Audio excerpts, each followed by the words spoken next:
여러분은 어떤 인사를 들으면 기분이 좋아지시나요? 우리는 흔히 예쁘다, 어려 보인다는 말을 들으면 이내 기분이 좋아지고 상대방에게도 듣기 좋은 칭찬 중 하나로 인사를 건네곤 하는데요. 요즘은 우아하게 늙고 싶다거나 상대방이 함부로 할 수 없을 것 같은 인품으로 내면이 튼튼해 보였으면 좋겠다는 생각을 많이 하게 되더라고요. 여러분은 어떠신가요? 젊음은 그 자체로 아름다움을 주지만 나이가 들어 아름다움은 내면과 태도에서 나오게 되는데요. 마음에 근심 걱정이 많고 불안하면 외적으로도 티가 나는 경우를 종종 볼 수 있죠. 주름마저도 자주 웃어 생기는 주름인지 화를 많이 내서 생긴 주름인지 그 사람의 살아온 삶을 지레짐작하게 되는 경우가 많이 있는데요. 반면 비싼 명품이 아닌데도 유난히 옷맵시에 기품이 있어 보인다거나 어디에 있더라도 자신만의 색이 있고 분위기가 있어 보이는 흔히 말하길 귀티가 난다라는 느낌을 가진 분도 있습니다. 이처럼 한 사람의 분위기나 특징은 그 사람의 삶이나 내면까지도 평가하게 되는데 적지 않은 영향을 주게 되는데요. 그렇다면 귀티가 나는 사람들의 공통적인 특징은 무엇일까요? 세 가지를 살펴보겠습니다. 첫 번째, 자기 관리를 잘한다. 아무리 부자에 성공한 사람이라 하더라도 경박한 자세로 앉아 있다거나 지저분한 차림 또는 잘못된 생활 습관으로 몸이 과하게 살찐 모습 등은 자칫 자기 관리에 소홀한 인상을 주게 되는데요. 귀티가 나는 사람들은 손톱이나 머릿결 등을 항상 청결하게 유지하는 것은 기본이며 잘 손진된 옷과 정갈한 머리 스타일로 건강한 이미지를 보여줍니다. 또 자주 짓는 얼굴 표정이나 맑은 눈빛은 상대방으로 하여금 여유로움과 편안함을 느낄 수 있게 해주는데요. 걸음걸이와 자세 또한 항상 바르며 나이와 안 맞게 젊어 보이려 애쓴다거나 유행에 민감한 모습을 보이지 않습니다.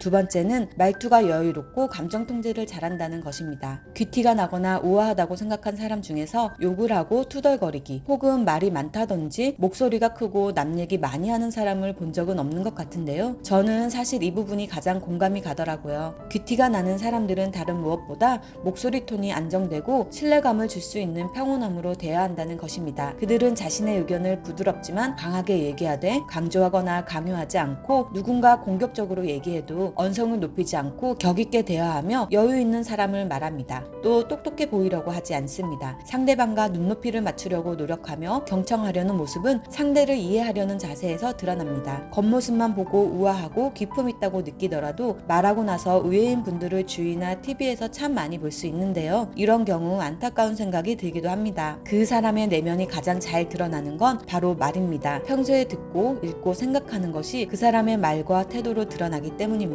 예의가 바르고 침착하고 자기 감정을 잘 다루고 차분하고 이성적인 사람은 분위기를 평화롭게 만들고 사람들의 마음을 편안하게 합니다. 또 나이 들수록 귀티나는 사람들은 과거의 원한과 후회에 매달리지 않습니다. 나를 고통스럽게 했던 경험이나 원수 같은 상대를 계속 곱씹는 건 앞으로의 인생에 도움이 되지 않는다는 걸 잘 알기 때문입니다. 자신의 이야기를 길게 늘어놓고 싶은 유혹을 참고 불필요한 말을 줄여 자기 절제를 하며 감정의 동요가 적고 말실수를 잘 하지 않습니다. 즉 말이 많거나 여기저기 떠벌리고 다니지 않는다는 것이죠. 또 그들은 무조건 양보하거나 참거나 지나치게 겸손하지 않습니다. 생각하는 사고방식과 가치관이 건강하고 도를 넘을 경우 단호하게 대처합니다. 무엇보다 마음의 여유로움이 있어 조급함이 느껴지지 않으며 쉽게 화나 짜증을 내지 않는 것을 볼 수 있습니다. 나이 들수록 귀티가 나려면 당황스러운 상황에서는 심호흡을 하거나 말하는 속도를 늦추어 차분해지는 것만으로도 효과를 얻는데 도움이 될 것 같습니다. 세 번째는 과시하지 않는다는 것입니다. 그들은 잘난 척하거나 부러워하지 않습니다. 겸손하고 관대한 태도로 자기 자랑을 하지 않고 자만심이 없습니다. 모든 것을 다 안다는 듯이 행동하지 않고 모르는 것을 모른다고 자신이 틀렸다는 것은 인정할 줄 알며 거만하거나 허세를 부리지 않습니다. 남보다 잘 보이려는 태도나 남에게 꺾이지 않으려는 모습은 경직된 느낌을 주기 마련입니다. 느긋하고 편안하며 자신감 있는 태도의 사람들은 끌린다고 합니다. 굳이 자신이 떠벌리지 않아도 다른 사람들은 훌륭한 인품을 갖고 있다고 느끼게 되는 것입니다. 그들은 지나치게 흥분하거나 관심을 두지 않는 듯 행동하는 태어남도 특징 중 하나입니다. 상대의 행동에 크게 개의치 않는다는 것은 상대가 어떻게 하든 나에게는 영향이 없다는 것입니다. 열등감이 많거나 자존감이 낮은 사람 중에는 상대의 작은 행동 하나하나에 크게 의미를 두고 상처받는 일이 있는데요. 상대의 영향력에 상처받기도 하지만 자기 생각이 자신에게 상처를 주는 경우가 더 많습니다. 자신을 사랑할 줄 알고 귀하게 여기는 마음은 상황 상황을 부드럽게 풀어나가는 지혜로운 모습을 보여주게 됩니다. 나아가 타인까지도 귀하게 여기는 마음이 태도와 말로 드러나게 되며 그것은 곧 상대방도 함부로 나를 대할 수가 없고 존중하게 되는 것입니다. 자신의 능력을 숨길 수 있는 것은 대단한 능력이다라는 라 로슈푸코의 명언이 있습니다. 조금 더 겸손하면서 조금 더 여유 있게 오늘의 내용을 나의 일상에 접목해 보는 건 어떨까요? 시청해 주셔서 감사합니다.